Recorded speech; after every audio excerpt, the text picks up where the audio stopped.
السلام علیکم ورحمۃ اللہ۔ سیرت النبی قسط نمبر 37۔ اسی طرح حضرت ابو سلمہ نے بھی اپنی بیوی حضرت ام سلمہ رضی اللہ عنہا کے ساتھ ہجرت کی۔ حضرت عامر ابن ابی ربیعہ نے بھی اپنی بیوی کے ساتھ ہجرت کی۔ جن صحابہ نے تنہا ہجرت کی ان کے نام یہ ہیں: حضرت عبد الرحمن بن عوف، حضرت عثمان بن مظعون، حضرت سہیل بن بیدہ، حضرت زبیر بن عوام اور حضرت عبداللہ بن مسعود رضی اللہ تعالی عنہم۔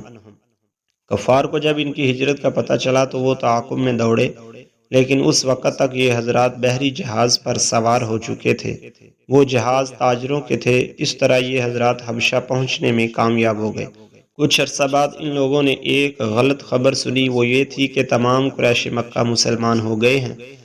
اس اطلاع کے بعد حبشہ کے بہت سے مہاجرین مکہ روانہ ہوئے۔ نزدیک پہنچ کر پتہ چلا کہ اطلاع غلط تھی۔ اب انہوں نے حبشہ جانا مناسب نہ سمجھا اور کسی نہ کسی کی پناہ حاصل کر کے مکہ میں داخل ہو گئے۔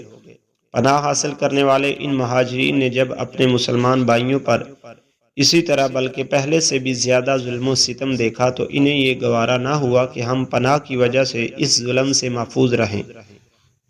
لہٰذا انہوں نے اپنی اپنی پناہ لوٹا دی اور کہا کہ اپنے بھائیوں کے ساتھ ظلم و ستم کا سامنا کریں گے۔ حضرت عمر رضی اللہ عنہ اس وقت تک اسلام دشمنی پر کمر باندھے ہوئے تھے۔ ایک روز وہ مکہ کی ایک گلی سے گزر رہے تھے کہ ان کی ملاقات ایک قریشی شخص سے ہوئی۔ ان کا نام حضرت نعیم ابن عبداللہ تھا۔ یہ اس وقت تک اپنی قوم کے خوف سے اپنے اسلام کو چھپائے ہوئے تھے۔ حضرت عمر کے ہاتھ میں تلوار تھی، یہ پریشان ہو گئے۔ ان سے پوچھا کیا ارادے ہیں؟ وہ بولے محمد کو قتل کرنے جا رہا ہوں۔ یہ سن کر حضرت نعیم نے کہا پہلے اپنے گھر کی خبر لو، تمہاری بہن اور بہنوئی مسلمان ہو چکے ہیں۔ یہ سن کر حضرت عمر جلال میں آگے بہن کے گھر کا رخ کیا۔ حضرت عمر کی بہن کا نام فاطمہ تھا، ان کے شوہر حضرت سعید بن زید تھے۔ یہ عشرہ مبشرہ میں شامل ہیں۔ حضرت عمر کے چچا زاد بھائی بھی تھے۔ ادھر خود حضرت سعید کی بہن حضرت عاتقہ رضی اللہ عنہا حضرت عمر رضی اللہ عنہ کی بیوی تھی۔ بہن کے دروازے پر پہنچ کر انہوں نے دستک دی۔ اندر سے پوچھا گیا کون ہے؟ انہوں نے اپنا نام بتایا تو اندر یک لخت خاموشی چھا گئی۔ اندر اس وقت حضرت خباب بن ارت انہیں قرآن پڑھا رہے تھے۔ انہوں نے فوراً قرآن کے اوراق چھپا دیے۔ حضرت فاطمہ رضی اللہ عنہا نے اٹھ کر دروازہ کھولا۔ حضرت عمر فوراً بولے اے اپنی جان کی دشمن، میں نے سنا ہے تو بے دین ہو گئی ہے۔ ساتھ ہی انہوں نے انہیں مارا۔ ان کے جسم سے خون بہنے لگا۔ خون کو دیکھ کر بولی عمر تم کچھ بھی کر لو، میں مسلمان ہو چکی ہوں۔ اب حضرت عمر نے پوچھا یہ کون سی کتاب تم پڑھ رہے تھے، مجھے دکھاؤ۔ حضرت فاطمہ رضی اللہ عنہا بولی یہ کتاب تمہارے ہاتھ میں ہرگز نہیں دی جا سکتی، اس لیے کہ تم ناپاک ہو، پہلے غسل کر لو پھر دکھائی جا سکتی ہے۔ آخر انہوں نے غسل کیا، پھر قرآن مجید کے اوراق دیکھے۔ جیسے ہی ان کی نظر بسم اللہ الرحمن الرحیم پر پڑی، ان پر ہیبت طاری ہو گئی۔ آگے سورۃ طٰہٰ تھی، اس کی ابتدائی آیات پڑھ کر تو ان کی حالت غیر ہو گئی۔ بولے مجھے رسول اللہ صلی اللہ علیہ وسلم کے پاس لے چلو۔ حضرت خباب بن ارت اور حضرت سعید بن زید رضی اللہ عنہ ادھر ادھر چھپے ہوئے تھے۔ ان کے الفاظ سن کر سامنے آگے۔ بعض روایات میں یہ آتا ہے کہ حضرت سعید بن زید کو بھی حضرت عمر نے مارا پیٹا تھا۔ اس کا مطلب ہے صرف حضرت خباب بن ارت چھپے ہوئے تھے۔ بہرحال اس موقع پر وہ سامنے آ گئے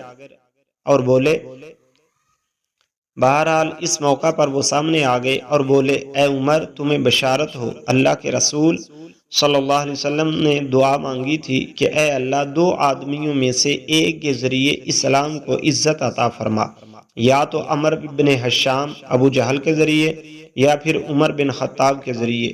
ایک روایت کے مطابق آپ نے فرمایا تھا ان دونوں میں سے جو تجھے محبوب ہو اس کے ذریعے اسلام کو عزت عطا فرما۔ آپ صلی اللہ علیہ وسلم نے یہ دعا بدھ کے روز مانگی تھی۔ جمعرات کے روز یہ واقعہ پیش آیا۔ حضرت خباب بن ارت اور حضرت سعید بن زید رضی اللہ عنہما انہیں دار ارقم لے گئے۔ دروازے پر دستک دی، اندر سے پوچھا گیا کون ہے؟ انہوں نے کہا عمر بن خطاب۔ یہ بات حضور صلی اللہ علیہ وسلم کو بتائی گئی کہ دروازے پر عمر بن خطاب ہیں۔ آپ نے ارشاد فرمایا دروازہ کھول دو۔ اگر اللہ تعالیٰ نے اس کے ساتھ خیر کا ارادہ فرمایا ہے تو ہدایت پالے گا۔ دروازہ کھولا گیا، حضرت حمزہ نے انہیں اندر آنے کی اجازت دی۔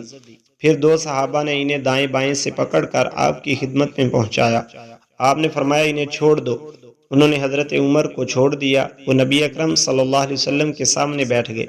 آپ نے ان کے کرتے کا دامن پکڑ کر انہیں اپنی طرف کھینچا اور فرمایا، اے ابن خطاب، اللہ کے لیے ہدایت کا راستہ اختیار کرو۔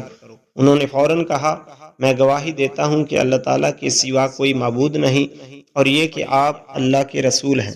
ان کے یہ الفاظ سنتے ہی نبی اکرم صلی اللہ علیہ وسلم اور مسلمانوں نے خوشی سے بے تاب ہو کر اس قدر زور سے تکبیر کہی کہ مکہ کے گوشے گوشے تک یہ آواز پہنچ گئی۔ آپ نے 3 بار ان کے سینے پر ہاتھ مار کر فرمایا، اے اللہ، عمر کے دل میں جو میل ہے اس کو نکال دے اور اس کی جگہ ایمان بھر دے۔ اس کے بعد حضرت عمر رضی اللہ عنہ قریش کے پاس پہنچے، انہیں بتایا کہ وہ اسلام لے آئے ہیں۔ قریش ان کے گرد جمع ہو گئے اور کہنے لگے، لو، عمر بھی بے دین ہو گیا ہے۔ عتبہ بن ربیہ آپ پر چپٹا، لیکن آپ نے اسے اٹھا کر زمین پر پٹخ دیا۔ پھر کسی کو ان کی طرف بڑھنے کی جرت نہ ہوئی۔ اس کے بعد آپ نے اعلان فرمایا، اللہ کی قسم، آج کے بعد مسلمان اللہ تعالیٰ کی عبادت چھپ کر نہیں کریں گے۔ اس پر نبی اکرم صلی اللہ علیہ وسلم مسلمانوں کے ساتھ دار ارقم سے نکلے۔ حضرت عمر تلوار ہاتھ میں لیے آگے آگے چل رہے تھے۔ وہ کہتے جا رہے تھے، لا الہ الا اللہ محمد الرسول اللہ، یہاں تک کہ سب حرم میں داخل ہو گئے۔ حضرت عمر نے قریش سے فرمایا، تم میں سے جس نے بھی اپنی جگہ سے حرکت کی، میری تلوار اس کا فیصلہ کرے گی۔ قسط نمبر 38۔ اس کے بعد رسول اللہ صلی اللہ علیہ وسلم اور تمام مسلمانوں نے کعبہ کا طواف شروع کیا۔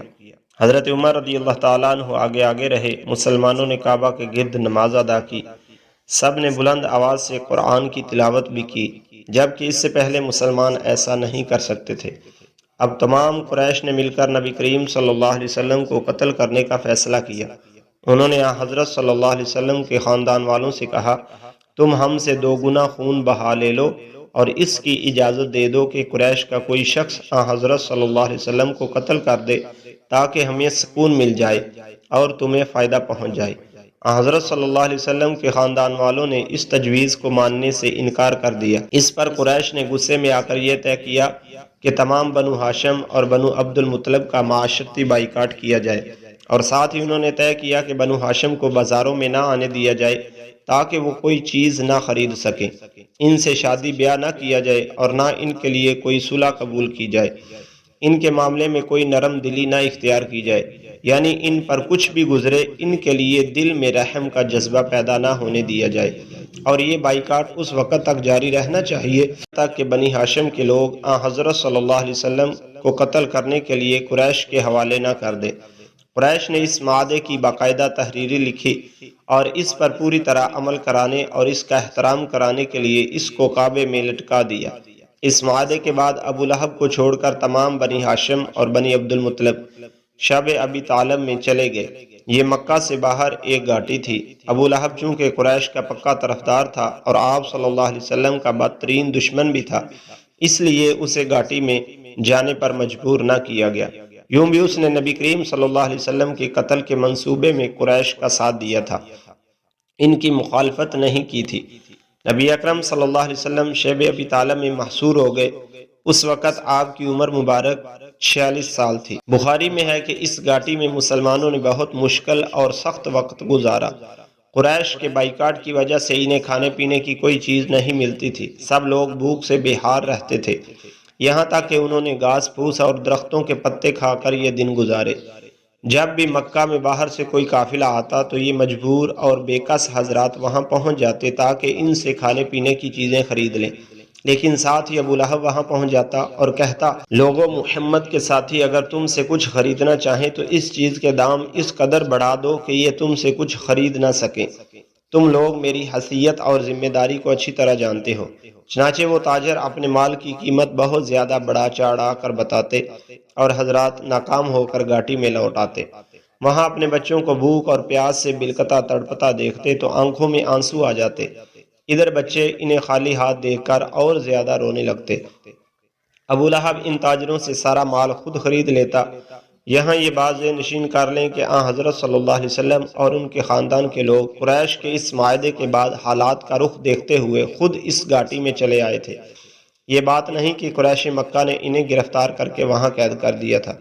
اس بائیکاٹ کے دوران بہت سے مسلمان ہجرت کر کے حبشہ چلے گئے۔ یہ حبشہ کی طرف دوسری ہجرت تھی۔ اس ہجرت میں 38 مردوں اور 12 عورتوں نے حصہ لیا۔ ان لوگوں میں حضرت جعفر بن ابی طالب رضی اللہ عنہ اور ان کی بیوی اسماء بنت امیس رضی اللہ عنہا بھی تھی۔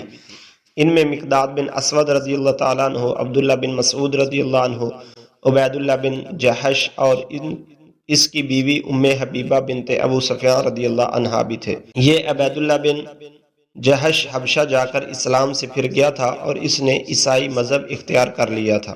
اسی حالت میں اس کی موت واقع ہوئی۔ اس کی بیوی ام حبیبہ رضی اللہ عنہا اسلام پر قائم رہیں۔ ان کے بعد حضرت صلی اللہ علیہ وآلہ وسلم نے ان سے نکاح فرمایا۔ ان مسلمانوں کو حبشہ میں بہترین پناہ مل گئی۔ اس بات سے قریش کو اور زیادہ تکلیف ہوئی۔ انہوں نے ان کے پیچھے حضرت عمر بن عاص رضی اللہ عنہ اور عمارہ بن ولید کو بھیجا تاکہ یہ وہاں جا کر حبشہ کے بادشاہ کو مسلمانوں کے خلاف بھڑکائیں۔ حضرت عمر بن عاص رضی اللہ عنہ بعد میں مسلمان ہوئے۔ یہ دونوں حبشہ کے بادشاہ نجاشی کے پاس بہت سے تحائف لے کر گئے۔ بادشاہ کو تحائف پیش کیے۔ تحائف میں قیمتی گھوڑے اور ریشمی جبے شامل تھے۔ بادشاہ کے علاوہ انہوں نے پادریوں اور دوسرے بڑے لوگوں کو بھی تحفے دیے تاکہ وہ سب ان کا ساتھ دیں۔ بادشاہ کے سامنے دونوں نے اسے سجدہ کیا۔ بادشاہ نے انہیں اپنے دائیں بائیں بٹھا لیا۔ اب انہوں نے بادشاہ سے کہا، ہمارے خاندان کے کچھ لوگ آپ کی سرزمین پر آئے ہیں۔ یہ لوگ ہم سے اور ہمارے معبودوں سے بیزار ہو گئے ہیں۔ انہوں نے آپ کا دین بھی اختیار نہیں کیا۔ یہ ایک ایسے دین میں داخل ہو گئے ہیں جس کو نہ ہم جانتے ہیں نہ آپ۔ اب ہمیں قریش کے بڑے سرداروں نے آپ کے پاس بھیجا ہے تاکہ آپ ان لوگوں کو ہمارے حوالے کر دیں۔ یہ سن کر نجاشی نے کہا، وہ لوگ کہاں ہیں؟ انہوں نے کہا، آپ ہی کے ہاں ہیں۔ نجاشی نے انہیں بلانے کے لیے فوراً آدمی بھیج دیے۔ ایسے میں ان پادریوں اور دوسرے سرداروں نے کہا، آپ ان لوگوں کو ان دونوں کے حوالے کر دیں، اس لیے کہ ان کے بارے میں یہ زیادہ جانتے ہیں۔ نجاشی نے ایسا کرنے سے انکار کر دیا۔ اس نے کہا، پہلے میں ان سے بات کروں گا کہ وہ کس دین پر ہیں۔ اب مسلمان دربار میں حاضر ہوئے۔ حضرت جعفر رضی اللہ عنہ نے اپنے ساتھیوں سے کہا، نجاشی سے میں بات کروں گا۔ ادھر نجاشی نے تمام عیسائی عالموں کو دربار میں طلب کر لیا تھا تاکہ مسلمانوں کی بات سن سکے۔ وہ اپنی کتابیں بھی اٹھائے لائے تھے۔ مسلمانوں نے دربار میں داخل ہوتے وقت اسلامی طریقے کے مطابق سلام کیا، بادشاہ کو سجدہ نہ کیا۔ اس پر نجاشی بولا، کیا بات ہے، تم نے مجھے سجدہ کیوں نہیں کیا؟ حضرت جعفر فوراً بولے، ہم اللہ کے سوا کسی کو سجدہ نہیں کرتے۔ اللہ تعالیٰ نے ہمارے درمیان ایک رسول بھیجے ہیں اور ہمیں حکم دیا کہ اللہ کے سوا کسی کو سجدہ نہ کرو۔ اللہ کے رسول کی تعلیم کے مطابق ہم نے آپ کو وہی سلام کیا ہے جو جنت والوں کا سلام ہے۔